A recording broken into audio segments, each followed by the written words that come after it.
संतोष देशमुख हत्या प्रकरणी आज एक महत्त्वाची बैठक होतीये।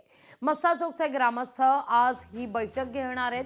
फरार आरोपी कृष्णा आंधळेला तात्काळ अटक करावी अशी मागणी धनंजय देशमुख यांनी केलेली आहे।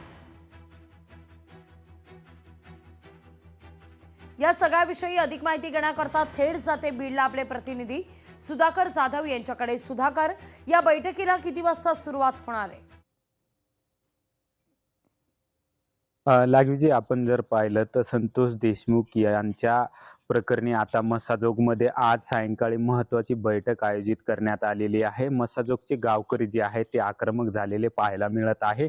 सुरुवातीला हा लढा मस्साजोगच्या गावकरी आणि धनंजय देशमुख यांनी हा लढा उभारला होता। त्यानंतर या लढ्यामध्ये सुरेश धस हे देखील सहभागी झाले होते आणि सुरेश धसने कणखरपणे ही भूमिका मांडत अनेक आरोप या ठिकाणी धनंजय मुंडेवर देखील सुरेश धसने केले होते। मात्र मधल्या काळामध्ये आपण जर पाहिलं तर काही दिवसापूर्वी सुरेश धस यांनी धनंजय मुंडेची भेट घेतली। त्यानंतर सुरेश धसवर अनेक आरोप झाले, राजकीय नेत्यांनी आरोप केले, त्यासह मनोज जरांगे पाटलांनी देखील आरोप केले। त्यामुळे मस्साजोगचे जे गावकरी आहेत त्यांना आता सुरेश धस यासह इतर जे राजकीय नेते त्यांच्यावर विश्वास राहिलेला नाहीये। त्यामुळे मस्साजोगचे गावकरी आक्रमक झालेले आहे आणि आज मस्साजोगचे गावकरी सायंकाळच्या सुमारास मस्साजोग गावामध्ये महत्त्वाची बैठक घेणार आहे आणि या बैठकीमध्ये महत्त्वाचा निर्णय होऊ शकतो। आंदोलनाची दिशा देखील ठरू शकतात। मस्साजोगमध्ये हे आंदोलन असेल किंवा केजमध्ये असेल की बीडमध्ये असेल, या संदर्भात आज महत्त्वाचा निर्णय होऊ शकतो। सायंकाळच्या सुमारास ही बैठक असणार आहे।